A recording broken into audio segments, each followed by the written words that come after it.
మీరు ఎప్పుడైనా నాగలోకం గురించి విన్నారా? సముద్రం లోతుల్లో ఒక రహస్య ప్రపంచం ఉందని చెబుతారు. ఇలాగే ఒక పేద జాలరి కూడా నిధిపటంలోని నిధి వెతుకుంటూ అనుకోకుండా నాగలోకానికి వెళ్ళాడు. కానీ అక్కడ నాగుల వల్ల అతనికి ఎదురైన సవాళ్లు ఏమిటి? నాగరాజు అతనికి పెట్టిన పరీక్ష ఏమిటి? మనిషి ప్రాణం తీసేంత భయంకరం. అసలు నాగలోకంలో ఏముంది? నమస్తే ఫ్రెండ్స్, నేను మీ నిఖిల్. మరొక అద్భుతమైన కథతో మళ్ళీ మీ ముందుకొచ్చాను.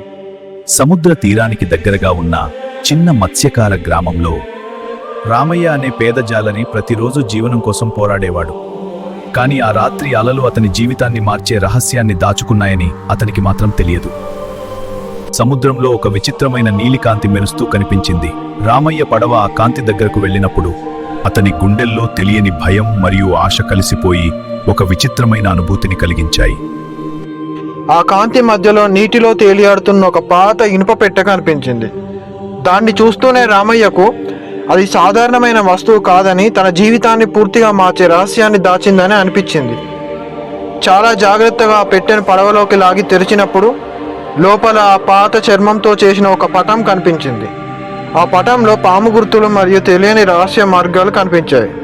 పటాన్ని చూసిన వెంటనే సముద్రంలో మీద చల్లని గాలి వీచింది. అలలు ఒక్కసారిగా ఉగ్రరూపం దాల్చాయి. ఆ పటం సాధారణ నిధి పటం కాదని రామయ్యకు గుండెల్లో తెలియని భయం మొదలైంది. పటాన్ని ఇంటికి తీసుకెళ్లిన తర్వాత రాత్రి నిద్రపోయే ప్రయత్నం చేసినా రామయ్యకు నిద్ర మాత్రం రాలేదు. ఎందుకంటే ఆ పటంలోని పాము గుర్తులు అతని కళ్ళ ముందు కదిలెడుతున్నట్టు కనిపిస్తున్నాయి. మరుసటి రోజు ఉదయం ఆ పటాన్ని జాగ్రత్తగా చూసి ఒక రహస్య ద్వీపం దారి చూపిస్తుందని తెలుసుకున్నాడు. అక్కడ ఒక నాగనిధి దాగి ఉందని పురాతన గుర్తులు సూచిస్తున్నాయి. తన కుటుంబం పేదరికం నుంచి బయటపడాలని ఆశతో రామయ్య ఆ నిధి కోసం వెళ్ళాలని నిర్ణయించుకున్నాడు. కానీ ఆ నిర్ణయం అతని మానవ లోకానికి దూరంగా తీసుకెళ్తుందని అస్సలు తెలియదు. ఆ రాత్రే సముద్రంలో ప్రయాణం మొదలుపెట్టిన రామయ్యకు ఆకాశం ఒక్కసారిగా మేఘాలతో నిండిపోయింది. పటంలో చూపిన దారి అతన్ని ఒక విచిత్రమైన సముద్ర చక్రవాతంలోకి తీసుకెళ్ళింది. పడవ చక్రవాతంలో తిరుగుతూ ఉండగా ఒకసారి నీటిలో ఒక భారీ నాగ ఆకారం కనిపించింది. అది పటంలోని గుర్తులతో పూర్తిగా ఒకేలా ఉండడం రామయ్య గుండె దడను మరింత పెంచింది. ఆ చక్రవాతం ఒక్కసారిగా పడవను లోతైన సముద్రంలోకి లాగింది. రామయ్య కళ్ళ ముందు ఆ నీలి వెలుగుతో మెరుస్తున్న ఒక రహస్య ద్వీపం కనిపించింది. ఆ ద్వారం వెంటనే రామయ్య ఊపిరి బిగబట్టి ఆశ్చర్యపోయాడు. ఎందుకంటే అతను ఒక అద్భుతమైన నాగలోకంలోకి చేరిపోయాడు. అక్కడ నీటి మధ్యలో తేలుతున్న స్ఫటిక రాజభవనాలు, వెలుగులు విరజిల్లే పాములు మరియు అద్భుతమైన నాగయోధులు కనిపించారు. రామయ్యను చూసిన వెంటనే నాగయోధులు అతన్ని చుట్టుముట్టారు. ఒక మనిషి వారి లోకంలోకి ఎలా వచ్చాడో అర్థం కాక ఆశ్చర్యపోయారు. వాళ్ళు అతనికి తమ రాజు దగ్గరికి తీసుకెళ్లారు. ఆ నాగరాజు కళ్ళల్లో వేల సంవత్సరాల రహస్యాలు మెరుస్తున్నాయి. నాగరాజు రామయ్య చేతిలో ఉన్న పటాన్ని చూసి ఒక్కసారి కోపంతో గర్జించాడు. ఆ పటం నిజానికి నాగలోకానికి చెందిన పవిత్ర నిధి అని నాగరాజు ప్రకటించాడు. ఆ పటం దొరికిన మనిషి ప్రమాదంలో పడతాడని పురాతన శాపం ఉందని రాజు చెప్పాడు. కానీ రామయ్యకు తన కుటుంబం కోసం మాత్రమే వచ్చానని చెప్పాడు. ఆ నిజాయితీని చూసి నాగరాజు అతనికి ఒక పరీక్ష పెట్టాలని నిర్ణయించుకున్నాడు. ఆ పరీక్షలో విజయవంతమైతేనే నిధి దొరుకుతుందని చెప్పాడు. మొదటి రోజు పరీక్షగా అతన్ని నాగలోకపు అంధకారానికి అరణ్యానికి పంపారు. అక్కడ విచిత్రమైన జీవులు మరియు విషపూరిత నాగులు తిరుగుతున్నాయి. రామయ్య ధైర్యంగా ముందుకు నడిచాడు. ఒక్కసారి ఒక భారీ నాగం అతని ముందుకు వచ్చింది. ఆ నాగుడు అతన్ని పరీక్షించడానికి ఒక ప్రశ్న అడిగాడు. రామయ్య తెలివిగా సమాధానం చెప్పాడు. ఆ నాగం సంతోషించి అతనికి ఒక నీలి రత్నం ఇచ్చింది. అది మొదటి పరీక్షకి విజయ సూచిక. కానీ ఇంకా 2 పరీక్షలు మిగిలే ఉన్నాయి. మొదటిగా రెండో పరీక్షగా అతనికి అగ్ని గుహలోకి పంపారు. అక్కడ నాగులు కాపలాగా కాస్తున్నారు. రామయ్య భయపడినా వెనక్కి తగ్గలేదు. ఒక అగ్ని నాగం అతని దగ్గరకు పరీక్షించింది. అతను నిజం మాత్రమే మాట్లాడాడు. దాంతో ఆ నాగుడు అతనికి 2వ నాగరత్నం ఇచ్చాడు. ఇప్పుడు చివరి పరీక్ష మాత్రమే మిగిలింది. ఆ గేటు వెనుక నాగనిధి దాగి ఉంది.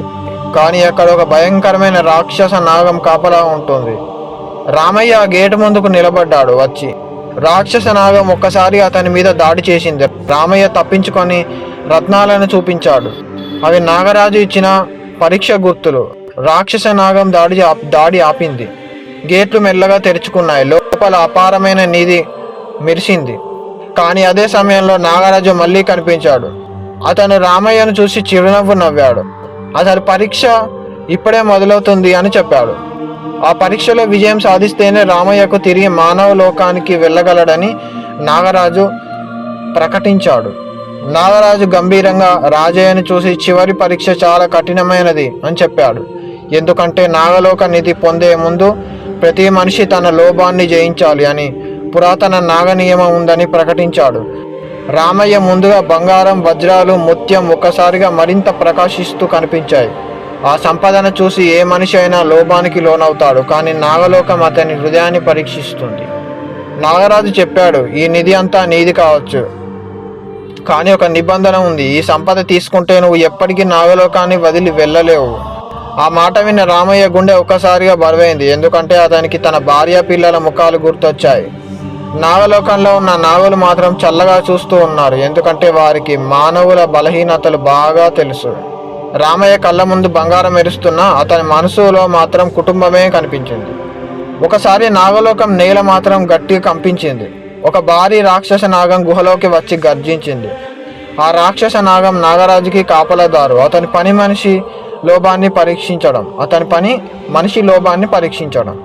ఆ నాగం రామయ్య చుట్టూ తిరుగుతూ విషపు శ్వాసను వదిలింది. సంపద కావాలా లేక స్వేచ్ఛ కావాలా అని నాగరాజు గంభీరంగా అడిగాడు. రామయ్య క్షణం పాటు మౌనంగా నిలబడ్డాడు. అతను బంగారం వైపు చూసి మళ్ళీ నాగరాజు వైపు చూశాడు. అతని గుండెల్లో ఒక నిర్ణయం పుట్టింది. నాకు నిధి వద్దు, నా కుటుంబం దగ్గరికి తిరిగి వెళ్ళాలని ధైర్యంగా చెప్పాడు. ఆ మాట విన్న వెంటనే నాగలోకంలో ఒక్కసారిగా నిశ్శబ్దం నెలకొంది. నాగరాజు ముఖంలో కఠినమైన చూపు కనిపించింది. కొన్ని క్షణాల తర్వాత అతను చిరునవ్వు నవ్వాడు. నువ్వు లోభాన్ని జయించావు, అందుకే నిజమైన పరీక్షలో విజయవంతమయ్యావని అన్నాడు. ఆ రాక్షస నాగం కూడా మెల్లగా తల వంచింది. నాగరాజు తన సింహాసనం నుంచి లేచి రామయ్య దగ్గరికి వచ్చాడు. అతను రామయ్యకు చిన్న కానీ ప్రకాశించే రత్నాన్ని ఇచ్చాడు. ఇది నాగలోక ఆశీర్వాదం, దీన్ని నీ దగ్గరనే ఉంచుకో అని చెప్పాడు. ఆ రత్నం సముద్రంలో చేపలను ఆకర్షించే శక్తి గలగా ఉంది. దీంతో రామయ్య ఎప్పటికీ పేదవాడిగా ఉండడు. కానీ నాగరాజు ఒక హెచ్చరిక కూడా ఇచ్చాడు. ఈ రహస్యాన్ని ఎవ్వరికీ చెప్పకూడదు అని కఠినంగా చెప్పాడు. రామయ్య నమస్కారం చేసి అంగీకరించాడు. ఆ తర్వాత నాగరాజు ఒక మంత్రం ద్వారా తెరిచాడు ద్వారం. ఆ ద్వారం మళ్ళీ మానవ లోకానికి దారి చూపుతోంది. రామయ్య ధైర్యంగా ఆ ద్వారం లోపలికి నడిచాడు. ఒక్కసారిగా అతను మళ్ళీ సముద్రంలో పడవ దగ్గరికి కనిపించాడు. ఆ రాత్రి జరిగిందంతా కలలా అనిపించింది. కానీ అతని చేతిలో ఒక రత్నం ఇంకా మెరుస్తూనే ఉంది. మరుసటి రోజు సముద్రంలో వల వేసినప్పుడు అద్భుతం జరిగింది. వలలో ఎన్నడూ చూడని విధంగా భారీ చేపలు పట్టాయి. కొన్ని రోజుల్లోనే అతడి కుటుంబం పేదరికం నుంచి బయటపడింది. కానీ రామయ్య ఎప్పుడు నాగలోక రహస్యాన్ని బయట పెట్టలేదు. కొన్నిసార్లు రాత్రిళ్ళు సముద్రాన్ని చూస్తూ ఆ లోకాన్ని గుర్తు చేసేవాడు. అలలు మెరుస్తున్నప్పుడు అతని నాగలోకం కాంతి కనిపించినట్టు అనిపించేది. నాగరాజు ఇచ్చిన రత్నం ఇంకా అతని దగ్గరనే ఉంది, కానీ అతని కుటుంబానికి శుభం తీసుకొచ్చింది. కానీ సముద్ర లోతుల్లో ఇంకా నాగలోకం ఉంది. అక్కడ నాగులు ఎప్పటికీ తమ నిధిని కాపాడుతూ ఉంటారు.